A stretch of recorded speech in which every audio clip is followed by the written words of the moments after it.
Now we understand that journalists today working across news platforms, digital, television, radio, print, they need to, they have to, and they must interact with representatives from the political space in order to do their jobs well, whether it is to source information, get a reaction, verify a story, etc.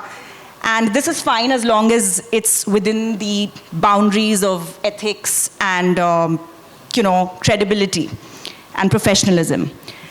Similarly, political parties too need media platforms to air their views, to put forth their ideologies, and so this is a fairly symbiotic, interdependent relationship that is not a new phenomenon really, it's always existed. So where does the problem arise? The problem arises when news becomes explicitly biased, when the viewer starts to wonder if the news he's reading, watching, listening to on whichever platform is in fact the entire truth and is not colored by political ideology. And this shows up in various forms, sometimes in a subtle way. It could just be a soft interview by an otherwise aggressive journalist who strangely, suspiciously decides to stick to a safer line of questioning sometimes and makes you wonder what happened. It could sometimes be explicit and blatant in the form of, very often we see now TV panelists calling out an anchor's bias or a network's bias on air.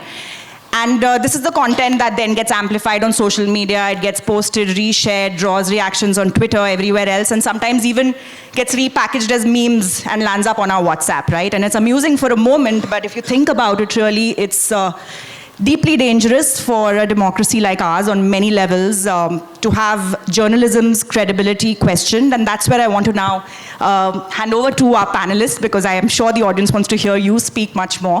Where do you stand on your assessment of the current dynamics between media persons and political parties? Do you believe that there is any truth to the allegation that the Lakshman Rekha is getting crossed a little too often when it comes to the interaction between the two, and it's actually turning into political hobnobbing? Bilkul.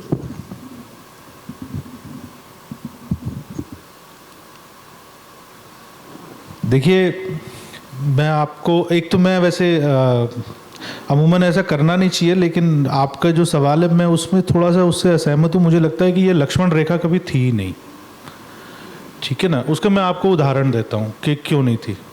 और उससे पहले मैं आपको एक छोटी सी, क्योंकि 6 से 6:40 का बड़ा मतलब आप लोगों की हिम्मत है कि आप अभी तक डटे हुए हैं सुनने के लिए, तो मैं एक छोटी सी कहानी से जो है वो शुरू करता हूँ। और हमारे यहाँ वैसे भी जब भी एथिक्स और वैल्यूज़ की बात होती है तो हम जानते हैं कि पंचतंत्र के माध्यम से, उपनिषदों में कथाओं के माध्यम से होती है, पर ये आधुनिक पंचतंत्र है। 2 भाई थे, एक मोहल्ले में रहते थे।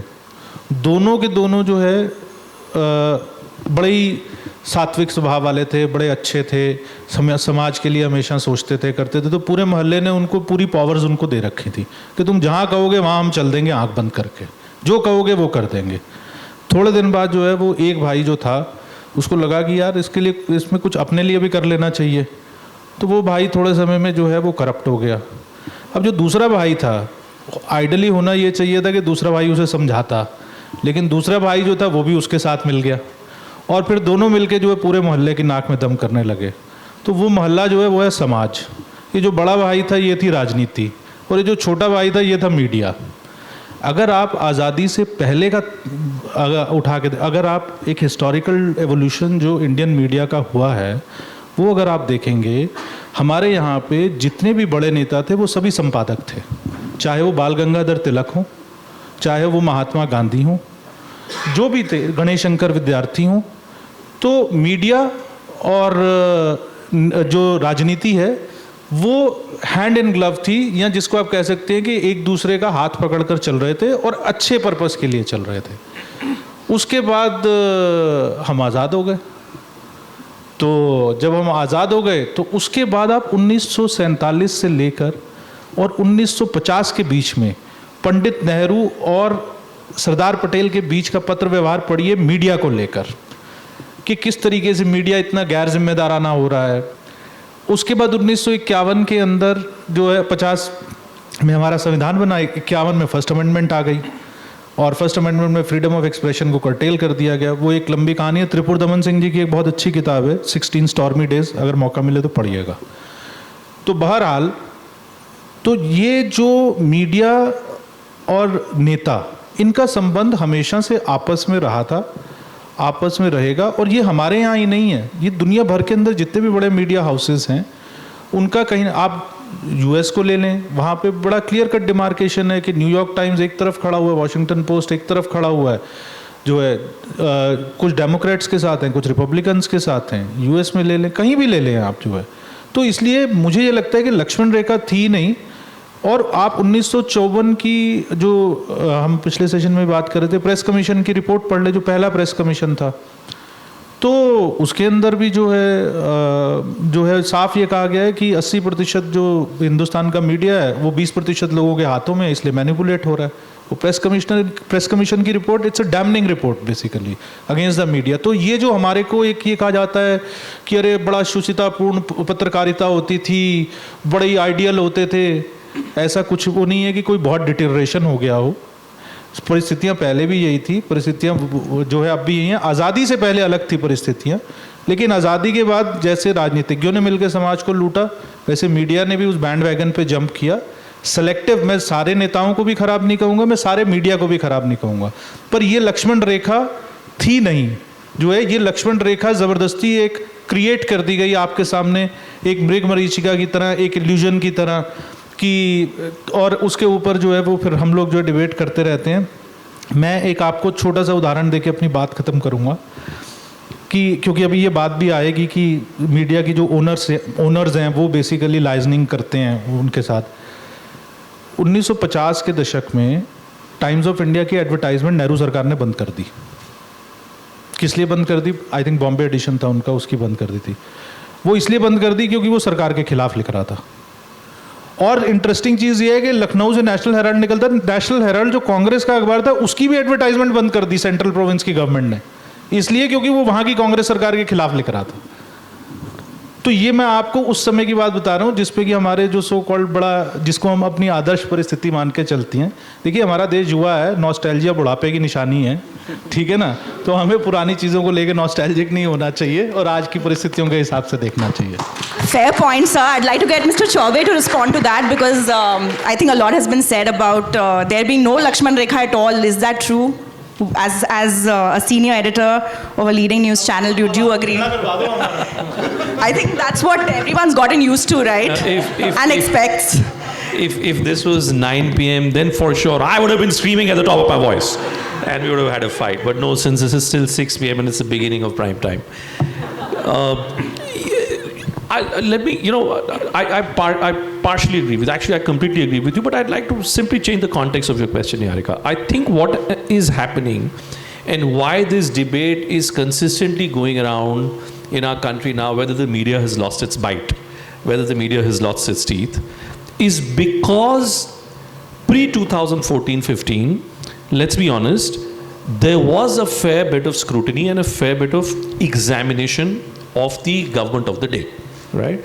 There were all kinds of scams which later on turned out that perhaps were not scams, right? People went to jail and later on it turned out that maybe they went to jail. I'm talking about A. Raja, I mean, great example, right? I mean, went to jail and there was this 2G scam and later on the court said actually there's no scam. So all kinds of examples are there. The crux of the problem, unfortunately, is this, that media narrative, media game, if I was to use that word, that media game has changed dramatically. There are far more news channels today, there are far more print publications today, and that beast that no one knows how to deal with, which is the digital platforms, there has been a massive mushrooming in the number of digital platforms. Till 2014, reality is this, that there was political chaos. In a politically chaotic environment, there were several windows which could have created a sensational headline. You need not get an interview of a party president, the prime minister, to create a greater scrutiny against the government. You could have gone to any minister and that minister may well have spoken out against a fellow minister. I mean, have you forgotten what had happened when Pranab Mukherjee was the finance minister and Mr. Chidambaram was the home minister and both of them were accused of spying on each other, right? I mean, when was the last time we heard a story like that? Was media Was media not reporting on those stories then? Was media not scrutinizing? Was media even at that point not accused of having taken sides? Oh, this person or this entity is pro Chidambaram, this person, this entity is pro Pranab Mukherjee, all these allegations. So to that extent, Arunji is right when he says that, media has always been doing what it has been doing. What seems to have happened now is that there is greater scrutiny on the media itself. Everything that the media does ends up becoming a subject of scrutiny. Right? In an earlier session, Arunji was naming a platform, News Laundry, where the business model is to scrutinize the media. Now you scrutinize the media, rightly, wrongly, all very well. I'll take that as well. The more important issue now, and I think that is where the elephant in the room really needs to be called out, is that if you ask me, as someone who's trying to take the baby steps for becoming a media entrepreneur, from remaining a pure journalist or a pure editor, the reality is that I cannot do this if I was to say that the government or the political masses of the day were my enemies. I will be out of business. That is the reality. I can be in business if I choose to run a simple website, maybe a simple Twitter page, and I keep my expectations in check. A lot of friends here have come to me to tell me that, boss, wo aapka channel dikhta nahi hai humko. So I want you to know that channel isliye nahi dikhta because I don't have the money to put it on distribution. Now, if I chase the money on distribution so that my channel is visible to all of you, I will end up falling in the same trap. So I'm hoping that at some stage, with greater access to 5G and better internet penetration in our country, I'm hoping that there will come a time where the amount of money that we're spending, we spend on an average 1.5 crores per annum to be on the digital, on the DTH platforms, which you all consume. 1.5 crore per annum for a small new age, media entrepreneur like me. If I think in terms of being on 10 platforms, that's 15 crores gone. We don't have that money. To get that money, you have to end up doing what a lot of legacy media platforms have done, which is also a valid business model. That's where the question which you've raised, this flirtation between media and politicians, honestly, I think is a misplaced question. There is a certain friendship, there is a certain equation. If a minister or a chief minister, Shantanu has written books on Yogi Ji. If Yogi Ji says that Bhupendra Chaubey is completely against me, he's a biased individual against me, and I believe that he's not just to me, I don't think he'll give me an interview. I don't think that he may choose to meet me. Is he right? Is he wrong? Is that journalism? Is that politics? I think it's a gray area on that front. Therefore, this is a misplaced question. There is no media without friendship with the government, and I think there is no government without proper support or friendship with the media.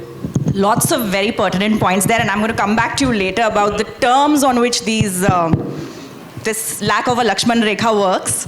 But I'd like to get Mr. Gupta, and he hasn't spoken yet, and if you can just touch upon what Mr. Anand said earlier and also Mr. Chaubey's remarks. बेचारे लक्ष्मण जी को आपने ऐसे ही फंसा दिया बीच में.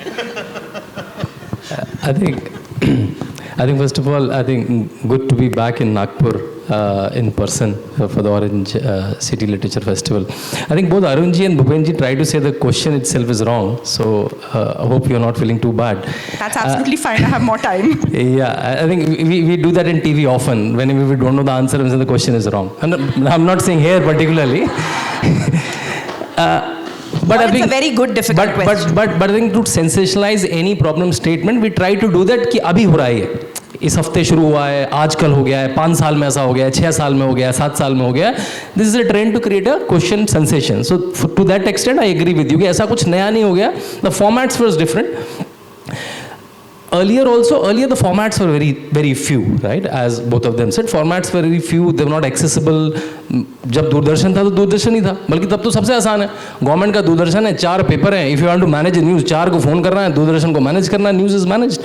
Today तो as he said, I know YouTubers, at least 20 YouTubers who have more subscribers more than आज तक. 20 million subscribers ऐसे YouTubers हैं. who come daily and इसके if I go on a news channel उसके 10,000 व्यू होते हैं, उसके 10 लाख व्यू हो जाते हैं by the time I give an interview to YouTube. In fact, today to rig a news is very difficult to my understanding, but as a user, as a consumer of the news, you have to become very smart कि मैं क्या देख रहा हूँ, क्यों देख रहा हूँ. So if you watch NDTV Hindi, Ravish Kumar को देख रहे हैं अगर आप, तो आपको लगेगा कि देश तो डूब गया है, let me migrate from here, right. अगर आप 9 बजे सुधीर चौधरी को देख रहे हैं जी और नाउ आज तक, you will say oh wow amazing, this is the amazing country to live in. But you have to decide कि maybe reality lies somewhere in between. It's not so rosy but it's not so dark.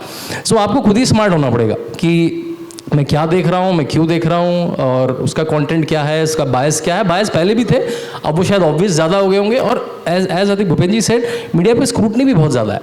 हम लोग रोज watch कर रहे हैं, ये किसका कौन है, इसकी बीवी कौन है, उसका भाई किसकी शादी में गया, इसका फोटो क्या था, इसके ट्विटर में किसके साथ फोटो डाला इसने, कल डिनर किसके साथ किया था.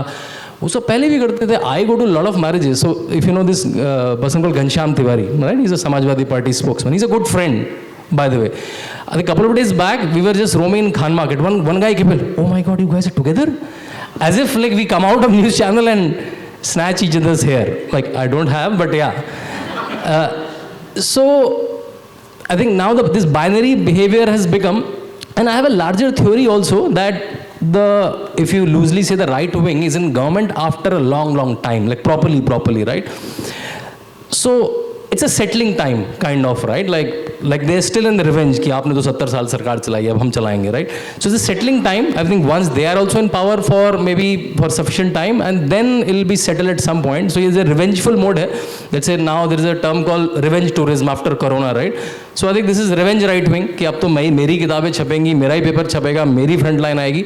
So maybe in that revenge mode. But I have done more than 5,000 TV debates. ऐसी कोई डिबेट नहीं थी जिसमें मैं अकेला और मैं भाजपा वाला था. If I am pro right तो एक प्रो लेफ्ट भी या प्रो एंटी गवर्नमेंट भी एक पैनलिस्ट होता था. दोनों पार्टी के लोग होते थे, दोनों को ऑलमोस्ट अगर टाइम ना हो तो इक्वल टाइम मिलता था. सो फिर भी मीडिया बायस्ड है. So I think to my that way the question is misplaced. मेरे ख्याल से फॉर्मेट चेंज हो गया, और आज तो गलत न्यूज़ शाम तक कोई छोटा सा बच्चा 2000 रिट्वीट पा जाता है if he is exposing a false news. आपने जो 20 साल पहले बोला होता उसका वीडियो कोई निकाल के ले आता. तो इस समय तो बच के निकलना is far more difficult than it was 20 years back to my mind. But I'm glad you admitted that the bias is becoming a little more frequent and a little more obvious, because you also mentioned, Mr. Chaubey, that pre-2014 there was more scrutiny on the government in power as well. By that argument, there's less scrutiny now for the government in power? But that I gave you the answer, because the problem before 2014 was that the government of the day itself, it exposed itself to greater scrutiny. This government of the day, rightly, wrongly, agree with it, disagree with it, there are very clear-cut protocols. A minister will speak only and only about his or her portfolio. In the earlier government, I could have gone to the textiles minister to get a view on foreign policy. Now the textiles minister will say something which may not be in line with the policy of the government, and therefore it would have given us a headline. Question to ask, and maybe if a more concise, parameter of your question was said, does a strong political leadership lead to inadvertently lesser scrutiny of the political establishment? I mean, it's a no-brainer. It's an open secret that today, under this government, the political lever is very clearly set. The political narrative is not being set by an MOS or any other individual. It's being set by one person. Like it, dislike it, agree with it, disagree with it, which was not necessarily the case earlier. I can, to those of you who read Hindi newspapers, because this tendency is more in Hindi newspapers who have a lot of linguistic editions, typically on the front page, out of 365 days, on 300 days, the photograph of the Prime Minister would be put up. There was a survey which was done. It was found out that between 2004 and 2014, actually out of 365 days, 330 days that picture was put. But there were always two pictures, right, of the Prime Minister and the UPA chairperson. Today, if there has to be a picture that will be put up, that will be put up of only one individual, right, who's the existing Prime Minister. So these are all political strategies at play. The earlier dispensation did not understand how to manage the narrative. This dispensation understands, and therefore without doubt is a beneficiary of certain lever, of certain slack which is provided to them. But is media flirting? Not at all. We love the government. We're across there's no red line for me. I'm already in the pond, so I'm swimming every day. And to come back to, I'm going to just ask Mr. Chaubey one more question before I take your reactions again, because you said that, obviously the interaction between media personnel and the government is unavoidable. And you'd spoken in an interview to News Laundry, I think, where you mentioned that someone in your position, it's unavoidable that you would be reached out to by politicians to perhaps tweak a story, play it up, play it down. What I want to understand, or I'm sure a lot of the audience members are curious to know, that in this situation where there is apparently no Lakshman Rekha, how does that work? What are the terms of this understanding? See, this is the third time this evening that this News Laundry is being mentioned, right? In the previous session, somebody mentioned it. Now you've mentioned I guess it. because we are doing Dhulai of News Laundry. That is what propaganda does. That's where, that's why I said that there is such greater scrutiny on the media. Rightly so. I mean, please criticize me. If I'm spreading fake news, by all means challenge me. But don't challenge me that, I don't know how to wear a tie, or maybe I was wearing a wrong jacket, on a specific day, which a lot of these entities end up doing. That's why, I've already admitted to you that there is no question of a red line. The red line is a theoretical line which you need to have in your mind. I can be best friends with someone from the Congress or someone from the BJP. But once the camera is on, once I'm interviewing the person, am I being fair to my narrative? Am I being fair to my questioning and to my profession or not? I think that should be the way that it should be judged. Whether it is I have had calls from CPM, I have had calls from TMC, I have had calls from Aam Aadmi Party, I have had calls from the Congress, I have had calls from Samajwadi Party, I have had calls from the BSP, from the BJP. There is no party in this country which likes excessive criticism. Nobody likes it. Everybody would like you to extol on the great virtues, how great roads are being built and vehicles and great environment and this, that, and everybody would like you to believe that the other side is wrong. So, you deal with it on a case-to-case basis. There is nothing wrong in being friends with top politicians. I was once, the Home Minister invited some of us for a lunch, and somebody clicked that picture and put it up and said, how can Mr. Chaubey ask a question to the Home Minister having lunch with the Home Minister? I mean, I think that the most unfair part, if the Chief Minister comes here, will we not have a cup of tea with him? And then you say, oh, you've had a cup of tea with him, and therefore Niharika is not going to be able to ask questions to the Chief Minister. I think that's where this whole game of red line and flirtation, it all ends up becoming to a bit of a misleading state. Fair point, obviously. एक चीज़ add करना चाहता हूँ, एक दो चीज़ें जो है, देखिए पहली बात तो ये है कि ये जो भूपेंद्र जी ने बात कही ना, बड़ी अच्छी बात है कि ये सवाल कि अगर भूपेंद्र जी उनके साथ लंच कर रहे हैं या चाय पी रहे हैं या अरुण आनंद या शांतनु वो कर रहे हैं, तो ये फिर उसके बाद जो है ना उनके खिलाफ करेंगे नहीं, ये बात उभरी कहाँ से है? इतनी क्रेडिबिलिटी मीडिया की लो कैसे हो गई?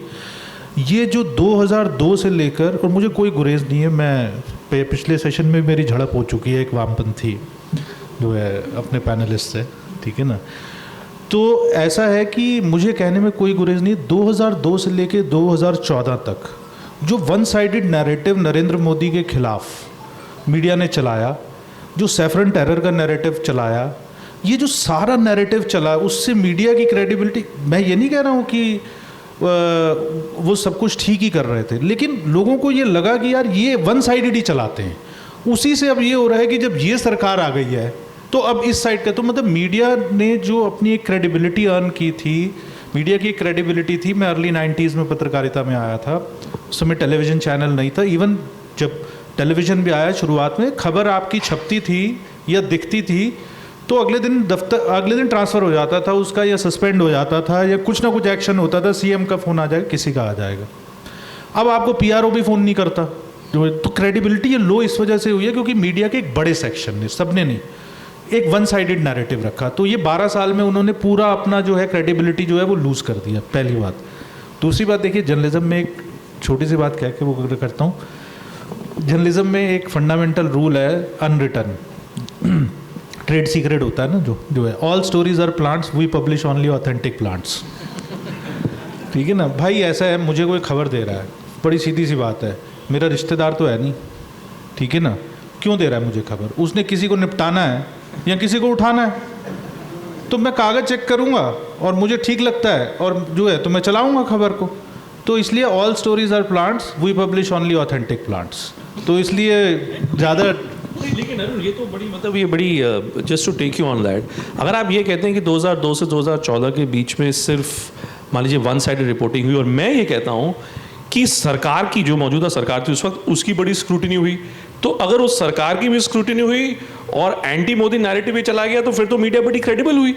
मीडिया ने दोनों तरफ अपना काम कर दिया, नहीं देखिए जो या मीडिया ने बिजनेस कर दिया। नहीं मैंने आपसे कहा एक सेक्शन ऑफ मीडिया जो है वो आउट एंड आउट बेसिकली जो है ना वो कर रहा था, एक सेक्शन ऑफ मीडिया जो है वो बैलेंस रिपोर्टिंग कर रहा था, और अभी भी ये है कि वो कर रहा है। और एक छोटी सी मैं अपने जो साथी लोग बैठे हैं उनकी जानकारी के लिए एक बता देता हूँ कि कैसे एक छोटी सी चीज़ से पूरा का पूरा जो पैराडाइम में चेंज होता है।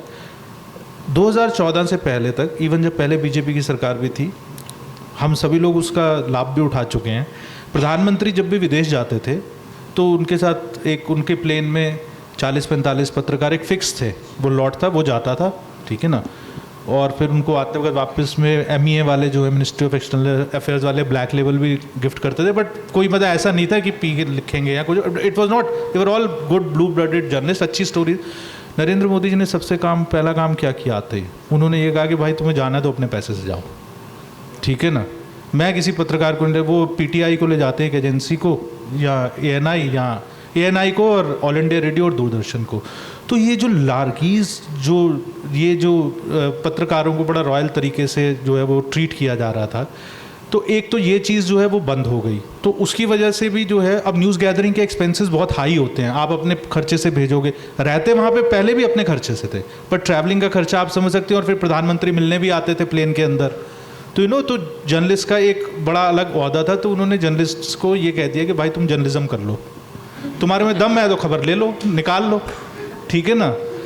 तो ये एक, और मैं आपको पर्सनल एक्सपीरियंस से इसलिए बता सकता हूँ, मैं 2 साल जब जो मौजूदा भारतीय जनता पार्टी के अध्यक्ष JP नड्डा, जब वो कैबिनेट में 2 साल स्वास्थ्य मंत्री थे, तो मैं उनका मीडिया एडवाइज़र था।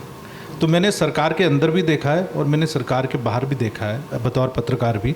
तो इसलिए मैं ये आप लोगों को बता सकता हूँ कि उन्होंने कुछ चीज़ें ठीक सेट की हैं। मैं ये कहूँगा कि journalist should do journalism. One last sentence I would say, मैं जब स्टेट्समैन में था तो मेरे एक एडिटर, एक दिन बात हो रही थी, तो रोज़ शाम को जो बीजेपी कवर करता था और जो कांग्रेस कवर करता था, दोनों का खूब एडिट मीटिंग होती थी, 5 बजे झगड़ा होता था। तो एक दिन मेरा एडिटर जो थे, तो उन्होंने अपना सर पकड़ के कहा कि यार मैं बड़ा दुखी हूँ, I am the most unfortunate editor, I have a BJP reporter and I have a Congress reporter, but I do not have a political reporter. I think I'll just take from there. As Arun ji mentioned, वो हवाई जहाज में 40 लोग लेके जाते थे, वो काफ़ी बड़ा नैरेटिव हो गया है, and we keep hearing that. तो इस तरह की बहुत सारी चीज़ें चेंज हुई हैं। भूपेंद्र जी ने कहा कि पहले वो टेक्सटाइल मिनिस्टर से फॉरेन अफेयर पे बाइट ले लेते थे। मेरे ख्याल से that was not even good. May be शायद उससे आपको हेडलाइन मिल जाती तो हो जाती होगी, because he didn't know anything about foreign policy, he must have said something stupid which is a headline for you. Today the party is very structured. I will give you 2-3 examples. So BJP में, to my understanding, all the important issues, जो भी उनके 24 patches listed spokesman है, उनकी briefing होती है सुबह। On the contrary, एक दिन रोहिंग्या पे कुछ डिबेट हो रही थी, समाजवादी पार्टी का सम स्पोक्समैन देयर। आफ्टर जब डिबेट खत्म हो गई, मैंने कहा समाजवादी पार्टी का रोहिंग्या से मतलब क्या था? मतलब ना तो वो पावर में है, ना रोहिंग्या का कोई ऐसा इन्फिल्ट्रेशन है यूपी में, ना कोई बॉर्डर स्टेट है। तो उसने कहा यार विपक्ष से किसी को तो लाना है। Then I called that person कि तुम लाइन कैसे लेते हो रोहिंग्या पे? मतलब बाकी पे तो लेना आसान है, रोहिंग्या पे व्हाट लाइन यू टेक? कह रहा जो पहला पैनलिस्ट आ जाता है, जो बोल देता है वही लाइन हो जाती है, at least topic like this. So maybe I think if BJP is structured, अब बीजेपी में तो बल्कि अब सेंटर एलोकेशन भी हो गया है। You can't call a spokesman, आपको एक सेंट्रल लोकेशन से बोलना पड़ता है कि मैं हूं, तो वो एलोकेट करता है कौन किस चैनल पे जाएगा, किसकी कितनी सीनियरिटी है, टॉपिक क्या है। BJP is put a bracket also, ये लीगल एक्सपर्ट है, ये फाइनेंस एक्सपर्ट है। I think which is structured and better. अगर गवर्नमेंट अच्छा कम्युनिकेशन कर रही है and may be Bhupendra is not getting juicy headline, so that you can't comment कि अरे ये तो बेकार हो गए, आई डोंट हैव एक्सेस ना, कि मैं अब टेक्सटाइल वाले से फॉरेन की बाइट नहीं ले पा रहा हूँ। So that's one of the thing that you said कि जो मीडिया का लो था, आई think that categorically naming is Barkha Dutt's that video call that we heard कि भाई इसको बना दो, उसको बना दो, इसको बना दो, उसको बना दो। and if it's true, which I think it was, that was the way the politics was run। और आज क्या होता है, टीवी पे चलता है ये मंत्री बनने वाला है, वो तो कभी बनते ही नहीं है। एक अलग ही लिस्ट आती है। आप तो जेरोक्स भी लीक नहीं करवा पाते ये लोग, पहले तो जेरोक्स तो लीक हो ही जाते थे कम से कम, मतलब 5 मिनट पहले भी नहीं पता होता है इन लोगों को कि कौन क्या बनने वाला है। Oh Jaishankar is sitting in first line, लगता है मंत्री बनने वाले। That is the only way. So मेरे ख्याल से that frustration from prime minister walking to you in a plane versus आपका जेरोक्स भी नहीं लीक हो रहा है। So I think that is the gap from earlier to now, to my understanding. Would you like to respond? Is your point that a better form of media today would be a straightforward handout media? You know, you appointed, as happens in certain countries in the Middle East. So you can't get a headline, right, from any minister. You don't have access. You're not going to be traveling with the prime minister, so you'll never get to know what's going on in the prime minister's mind or whoever's mind. So the only thing you're left with is a handout. So should that be the role of media then in Naya Bharat? No, but so I think the comparison is, I again repeat myself, getting a foreign policy bite from a textile minister. और ये बात बहुत होती है कि जैसे prime minister वो नहीं करते हैं, what you call that, press conference, right? You just watch any of the press conference of Manmohan Singh. होता क्या था, बगल में एक समवन लाइक रणदीप सुरजेवाला, अभी जो भी होते थे उस समय, बोलते थे आप बोलिए, आप बोलिए, आप बोलिए। Media person will ask a question, Manmohan Singh और whoever will give a answer which is उसका आंसर है नहीं है, you can't even ask a counter question, वो सबको भुलवा देता था। If that press conference is worth anything then ठीक है, हाँ वो प्रेस कॉन्फ्रेंस होती थी। अभी between all the spokesman, between all the party people, ऐसा कौन सा क्वेश्चन इसका आंसर नहीं मिला हमें? ऐसा कौन सा क्वेश्चन इसका आंसर नहीं मिला? मतलब इतनी डिबेट है, 5 हिंदी के बड़े चैनल हैं, 5 इंग्लिश के बड़े चैनल हैं, 10 यूट्यूब है, शाम तक मतलब टॉपिक की जो बाल की खाल भी निकल जाती है। तो I think we are still sorted, I guess. I think no, you see, I think you're saying two different things, Shantanu. One is the question of a press conference which is done by the Prime Minister or not. I think there should be a press conference, rightly, wrongly. I mean, if you want to call it a stage conference or whatever. But fundamentally, I think the real thing that has changed, and that's why there is something called pre-2014 era in journalism and post-2014.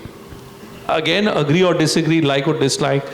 Reality is, and I've said this on Twitter on multiple occasions, इस देश में नरेंद्र मोदी से बड़ा कोई नेता नहीं है, इस देश में नरेंद्र मोदी से बड़ा कोई कम्युनिकेटर नहीं है।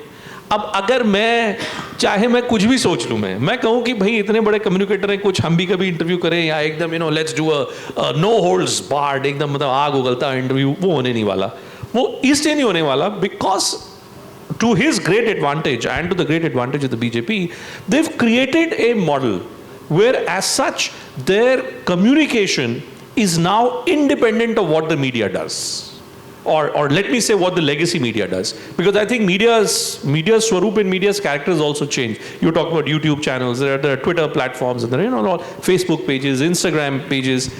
So what existed between 2004 and 14, where large sections of legacy media had to be courted, had to be counted upon to push the government's message forward, I think that entire model got changed. And because that has got changed, therefore it leads to this question of whether there is greater flirtation which is taking place between politicians and the media, because there's a feeling that the media is not doing its job, because the media is flirting with the political class. And I'm trying to argue with you that a situation has now arisen where the legacy media honestly has lost its bite, because the government says, I don't give a damn, I've created my own mechanism to reach out to the people. And that brings me to, yeah. मैं एक चीज़ जो भूपेंद्र जी और उनके बीच में मैं सुलह करवा देता हूँ, ठीक है ना? इसी से तो लगेगा कि झगड़ा हुआ, नहीं तो लगेगा भी नहीं। ठीक है ना? देखिए ऐसा है कि जो भूपेंद्र जी कह रहे हैं, उनका कहने का मतलब ये है कि पहले टेक्सटाइल मिनिस्टर से जाते थे तो फॉरेन के विषय में भी बात हो जाती थी, फॉरेन अफेयर्स में। अब तो वो टेक्सटाइल के ऊपर भी नहीं बोल रहा ना। ठीक है ना? I just want to come in here because we are very short on time, sir, and I don't want to. हाँ जी, आप एक चीज़ मैं सिर्फ आपसे ये कहूँगा, पूरी डिस्कशन में एक्चुअली हम सारे पॉलिटिकल राइटिंग करते हैं, वो जब हम खबरों की बात कर रहे हैं, स्क्रूटिनाइज करने की बात कर रहे हैं, क्या पॉलिटिकल रिपोर्टिंग के अलावा इस देश में कुछ नहीं है? और हम क्यों उन विषयों के बारे में चर्चा नहीं करते? हम सिर्फ कि अगर सरकार पे रिपोर्ट हो रहा है, सरकार इज़ अ सब function of the society, society is not a सब फंक्शन ऑफ द गवर्नमेंट। तो समाज के अंदर बहुत सारी लार्जर चीज़ें हो रही हैं, अगर आप उनको रिपोर्ट करने पे तो कोई आप पे वो नहीं कर रहा जो है, तो उसके ऊपर करें। हम दिल्ली में बैठे हुए लोग, मैं अपने को भी इंक्लूड कर रहा हूँ, पॉलिटिकल रिपोर्टिंग से इतने ज़्यादा ऑब्सेस्ड हैं क्योंकि हमारे यहाँ basically blue blooded journalism political reporting को ही माना जाता है। मोक्ष आपका तभी होगा पत्रकारिता के अंदर जब आप प्राइम मिनिस्टर ऑफिस कवर करोगे, ठीक है ना, बाकी सब तो नीचे जो है वो जो है ऐसे ही हैं सब। तो ये भी एक जो obsession of Indian journalism with political reporting, मैं इसको गलत या सही नहीं कह रहा हूँ, that is also a reason that this question has emerged. जो है छोड़ दीजिए पॉलिटिक्स को, 50 और चीज़ों So there's nothing more entertaining than Indian politics. I wouldn't blame anybody for considering that the highest form of journalism. Let me say this, I think for a mature and evolved democracy, it is imperative that there is the sharpest possible scrutiny by the finest possible minds on the politics of our times, on all sides, left, right, center, whatever. Absolutely agree. I'm on the citizen side here, so I feel like it's highly worrying when we just accept that there is no Lakshman Rekha, because perhaps there should be. And even if it's a fine one, we need to maintain it. And we've talked a lot about the charges against the media and the political parties, but I don't want to, close this without addressing some more elephants in the room, which everybody has touched upon briefly. One is the issue of ownership. Post 2014, this era, we've seen unclear corporate ownership structures. We just have the recent story of NDTV with the Adani Group, and of course Reliance with Network 18. I just want to know what this means for the subject we are discussing today, which is, in a situation where a journalist's paycheck depends on somebody in the corporate sector with further speculated affiliations in political parties. Do you think there is an environment of fear that journalists might be functioning in, and is that good for the work they're meant to do? देखिए, पहले भी जो है ना पत्रकार, जो समाचार पत्र थे पहले, जो मीडिया था, वो कॉर्पोरेट, जीडी बिरला साहब थे, उनके पास हिंदुस्तान टाइम्स था, ठीक है ना, और टाइम्स ऑफ इंडिया की तो कहानी बड़ी ज़बरदस्त है। वो डालमियास का पेपर था, जब उनकी बेटी की शादी साहू अशोक जैन से हुई, उन्होंने दहेज में पेपर दे दिया। तो ये तो आपके जो सबसे बड़े जो ग्रुप्स हैं, ठीक है ना, तो उनका वो है, तो ये कॉर्पोरेट में हमेशा से रहा है। और सबसे बड़ी बात ये है कि देखिए पत्रकारों में एक और चीज़ ये है कि कॉर्पोरेटाइजेशन क्यों नहीं होना चाहिए। अरे भाई, पत्रकारों को भी जो है अच्छी सैलरी चाहिए, उनको भी इंक्रीमेंट चाहिए, उनको भी गाड़ी चाहिए, उनको भी घर चाहिए, उनको भी 1.5-2 लाख रुपए की तनख्वाह चाहिए। तो कहाँ से आएगा जब पेपर प्रॉफिट बनाएगा? लॉस मेकिंग पेपर्स जो है उनके अंदर जो है तनख्वाहें नहीं मिलती हैं, स्टेट्समैन जैसे अखबार जो हैं। उसमें जोड़ दूँ, क्योंकि अभी बात पैसे की हो रही है, जो सबसे अहम मुद्दा है, मनी है ना। अब मैं आप लोगों से पूछता हूँ कि आप लोग अखबार भी खरीदते हैं, मैगजीन भी खरीदते हैं, टीवी चैनल्स भी देखते हैं। Have you all ever wondered how much money you give to a paid news channel? Paid, and the paid channels and free to air channels, right? Do you know the place where I used to work, CNN News 18, और अभी अरुण जी आजकल वहाँ पे हैं। हम तो अभी free to air हैं, क्योंकि हम पेड हो ही नहीं सकते इंडिया एड में। For a premium channel like CNN News 18, the monthly cost which a consumer pays is how much? 50 पैसा। अब आपको खाब दे रहे हैं 8 आने, खबर चाहिए आपको 5 रुपए की, कैसे मिलेगी? So, please think about it. Please think about it. बिल्कुल सही बात है, और this brings me, I want to now just give closing comments so that we can let the audience take some questions. And I want to bring to attention our role as part of the audience, and I think that doesn't get talked about enough because we are too busy criticizing and making fun of what we see on news channels. Aren't we also somewhere stuck in an echo chamber in today's fast-paced world where you can't possibly, there are multiple platforms to get your news, but you don't have the time to look at all of them. And like Arunji mentioned earlier, there is diversity in what each platform is doing, but each platform has also associated itself with a political ideology. And as a reader or consumer of news, I tend to narrow down my news sources to the few that align with my already existing political ideology, right? In which case, I'm not exposing myself to other perspectives, and that is also self-defeating in a way. Anything else any one of our panelists want to say before we ask the audience to? I think it started with that earlier also there were various flavors of media reporting, print and web. Now there are multiple. As a user we have to be astute enough कि मैं क्या देख रहा हूँ, मैं NDTV देख रहा हूँ, उसका क्या बायस है, एंड टू आइडेंटिफाई. ऐसा नहीं कि NDTV हर समय गलत कर रहा है, आपको अच्छा लगेगा कुछ, हर समय नहीं रिपब्लिक गलत कर रहा है. So you have to identify your own कि मैं किस न्यूज़ सोर्स से, किस प्रिंट से, किससे कंज्यूम कर रहा हूँ और कहाँ से मुझे कैसी इन्फॉर्मेशन लेनी है.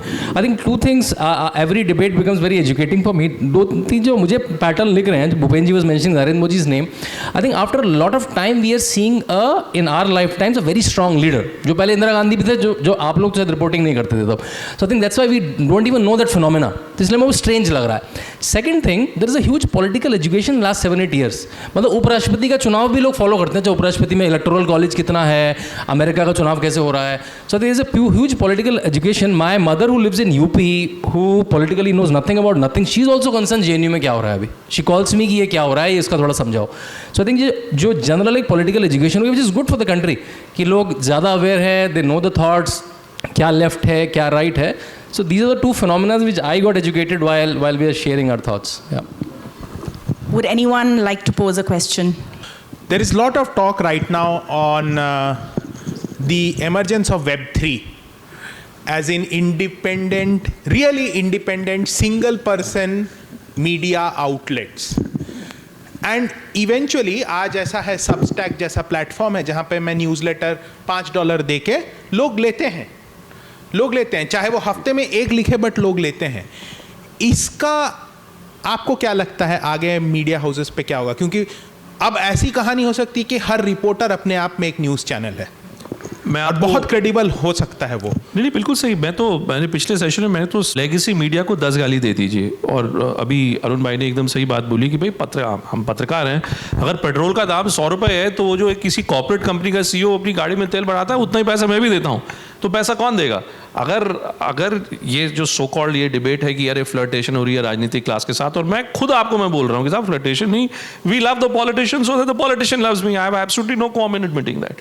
नाउ अक्षय कुमार, मैं आपको सिनेमा का उदाहरण देता हूँ. अक्षय कुमार की सारी पिक्चरें फ्लॉप हो जा रही हैं अभी आजकल हाल में. क्यों? इतनी बड़ी एक करीब में मुझे बताया गया कि ये 200-250 करोड़ का बजट पे जो है ये ब्रह्मास्त्र बनी, which apparently has flopped again. It has not done the kind of business that it should have done. I think what is now happening, and I'm hoping that trend will now start impacting the news world as well. Mediocrity will only take you thus far and not further. It is already happening in cinema. You're right, there are platforms like Substack and various other entities which are challenging this talk TV based format. When I started off my career, right, we would go out, we'd shoot a story, we'd record small interviews, we'd come back, we'd edit, we'd go through the grind, right? Over a period of time, what happened was the business cycles started impacting that grind of news. So everything became talk. Earlier, talk TV was only 1 hour or 2 hours max. Now it's the whole day is talk. Morning is prime time, afternoon is prime time, evening is prime time. I mean, I have great, salutations for people like our friends here, both Shantanu and Arun. ये लोग इतना समय अपना TV पे दे पाते हैं. जो बेचारे पॉलिटिकल स्पोक्सपर्सन होते हैं हमारे जो मित्र हैं, I feel sorry for them. वो आप 4 बजे से लेके रात को 11 बजे तक मंडे टू फ्राइडे हर दिन अपनी पार्टी के बारे में, अपनी व्यू पॉइंट के बारे में रखना 7 घंटा is a bloody tough ask. So whoever does it, I mean my full compliments to you. ये होगा आने वाले समय में. हर रिपोर्टर अपने आप में स्टोरी है, ऑलरेडी हो रहा है. मुझे ऐसा मेरा मानना है. To give you an example, मैं हर चुनाव से पहले, अभी मैं गुजरात के चुनाव में भी करने वाला हूँ, I do something called Twitter spaces. So unless Elon Musk creates some new algorithm which bars me from doing it, and I don't know. But I have toyed with that idea of what if I was to create a price barrier? What if I was to say there were 1,000 people, and a lot of people join in, friends, politicians, pathologists, and I do it because I cover politics and I look at elections very closely. मैं बड़े data के साथ मैं करता हूँ बात. अगर आप मुझसे गुजरात के बारे में यहाँ पे चर्चा हो तो मैं 2 घंटा में आपको विभिन्न प्रकार के मैं डेटा में आपको दे दूँ. Now my point is, if I am putting in that effort to educate myself and to educate you, and if I tell you that guess what, for that 1 hour of being with me, where I'll give you the mic also so you can speak also, you give me $1 for that. The question is how many of you will do it? I've toyed with that idea. I'm thinking of doing it this election season. Maybe by the time I come next time to your festival, we'll be able to do it. But आप सही एक Sir, we can we should take some other. In between, I have a question to Shantanu sir. Sir हम जो है हम नागपुर में रहते हैं, दिल्ली 1000 किलोमीटर है, मुंबई 1000 किलोमीटर, और हम जब पेपर खोलते हैं तो हमें प्राइम मिनिस्टर ने फॉरेन की जो टूर किया है उसमें उन्होंने क्या क्या किया ये हम जानना चाहते हैं। तो पहले जो न्यूज़ वो जो पत्रकारों को सारे ब्रीफ्स दिए जाते थे और आज नहीं दिए जाते, तो ये गलत नहीं हो रहा है? देखिए, आपने कहा कि आप नागपुर में रहते हैं और दिल्ली से दूर हैं, लेकिन मेरे वामपंथी दोस्त कहते हैं कि नागपुर से ही दिल्ली चलता है आजकल वो अलग बात है। बट लेकिन ऐसा नहीं है कि मीडिया जाता नहीं है। I think whenever Prime Minister goes, all the star I see, at least the top 5, 6, 10 faces, they're always there. तो वो अपने खर्चे से जा रहे हैं। आई थिंक एक बजट हेडर ऐड हो गया है पहले से कि भाई पहले फ्री था, अब इसके खर्चा लगेगा, तो साल में मेरे ख्याल से 5-6 करोड़ रुपए इसका ऐड कर लिया है। I think that's all. They have उनको 5-6 करोड़ की फंड रेजिंग ज़्यादा करनी पड़ेगी। So I think they have just it was just free earlier and now. हाँ, छोटे चैनल्स को इसमें हो सकता है जो पहले शायद फ्री लोडिंग में चले जाते थे, अभी then I think Bhupendra amazing point was कि ये mediocrity should end, it's ending.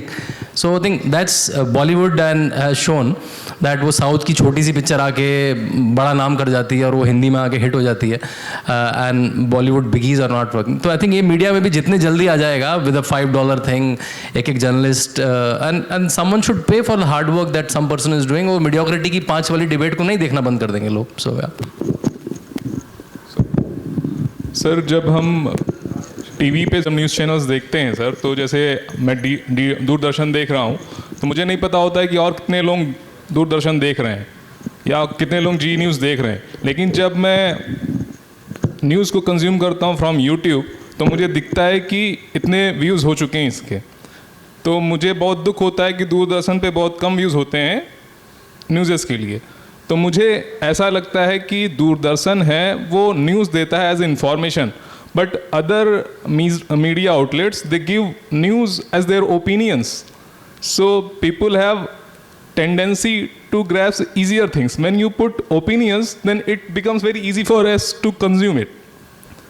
So फिर बात वहीं पे आती है कि अगर मीडिया ओपिनियन दे रहा है और ओपिनियन किसके फेवर में है, अपोजिशन के है या गवर्नमेंट के है, तो फिर सोसाइटी उसको कंज्यूम करती है क्योंकि वो उसके लिए इजी होता है ओपिनियन को ग्रैस्प करना। तो फिर फॉल्स तो हमारे साथ ही है, society, it lies with society कि they are not taking the news from DD as information but they are taking opinions. वो अमिताभ बच्चन का एक पुराना डायलॉग था ना, सब ये सिस्टम आप सही कह रहे हैं कि वो सोसाइटी है, सारे स्टेक होल्डर्स हैं। प्रॉब्लम क्या होती है कि आप जो कह रहे हैं, आप दूरदर्शन देखते हैं, प्राइवेट मीडिया देखते हैं, आप इसको एज एन एक्सपेरिमेंट आप इसको चाहे तो करके देख लें। आप किसी भी फेसबुक पेज को देखें, आप इंस्टाग्राम पेज को देखें या आप यूट्यूब पेज को देखें, जहां पर भी उस पेज का सृजनकर्ता अलाइंड है, यानी लेफ्ट या राइट, आप देखेंगे there will always be massive traction, right. जहां पर भी वो मध्यस्थता की बात करेगा वो प्लेटफॉर्म, आप देखेंगे कि कहीं ना कहीं उसका नंबर उतना नहीं होगा। अब ये मुझको 2 बातें दर्शाता है कि या तो जिस प्लेटफॉर्म पे आप देख रहे हैं वो प्लेटफॉर्म ही कॉम्प्रोमाइज्ड है, क्योंकि आज हम सब लोग देख रहे हैं कि Facebook, YouTube, Twitter, the impact of technology in convincing you. आज की बात मैं आपको बताता हूं, एलन मस्क ने डिक्लेयर कर दिया कि डोनाल्ड ट्रंप का जो है ट्विटर अकाउंट वापस आना चाहिए, आ गया। हाँ, मैं उसका समर्थन करता हूं कि भाई फ्रीडम ऑफ स्पीच है तो सब जगह होनी चाहिए, लेकिन किसी, अब मुझे नहीं पता तो please don't hold it against me, मैंने ट्विटर पे ही मैंने देखा कि किसी ने देखा कि एलन मस्क ने उस पर एक पोल किया कि भाई should Trump's thing be operative और नॉट, और जो पोल आया उसमें एलन मस्क के करीबन 113 मिलियन उसके कितने फॉलोअर्स हैं, उसमें 70% बॉट्स थे, यानी 70% फेक फॉलोअर्स थे। उस 70% fake followers out of 113 million उन्होंने डिक्लेयर कर दिया कि साहब जनता नहीं है बोला है। अब अगर आप उसको देख रहे होंगे, आप कहेंगे अरे वाह इतने लोग कह रहे हैं। So what do you believe, right, and how do you believe? Digital media के सामने में भी उतने ही चैलेंजेस हैं जितने लेगेसी मीडिया के सामने हैं, क्योंकि आप जो देख रहे हैं ये जो कार्यक्रम है, अगर मैं पैसा खर्चा करूं मैं आपको दिखा सकता हूं कि ये कार्यक्रम 1 करोड़ लोग देख रहे हैं, और वास्तविकता में शायद ये उतने ही लोग देख रहे होंगे जितने यहाँ पे बैठे हैं। अरुण जी ने तो खैर नड्डा जी के साथ काम किया तो उनको वो इसके बारे में ज़्यादा प्रकाश डाल सकते हैं वो, या शांतनु जी भी जो है कि काफ़ी राजनीतिक महारत रखते हैं। मेरे पास तो देखो उतना पैसा है नहीं बॉस, मैं डाल नहीं सकता, तो मैं आपसे सिर्फ सत्य में बता सकता हूँ, don't believe anything, disbelieve everything, distrust everything, only then will you be able to come to some truth. If you believe what you're seeing in today's day and age, you being distrustful to your own self. Yeah, thank you. अरे भाई खबर देखो, तुम्हारे पढ़े लिखे व्यक्ति हो, और जो पढ़ा लिखा नहीं है उसमें और भी ज़्यादा कॉमन सेंस है, क्योंकि हमारा एजुकेशन सिस्टम पढ़े लिखे आदमी को तो बिल्कुल ही वो कर देता है। मैं आपको सच बता रहा हूँ, use your share common sense. एक छोटा सा एग्जांपल आपको दूंगा, और हिंदुस्तान की जो जनता है वो कमाल की जनता है।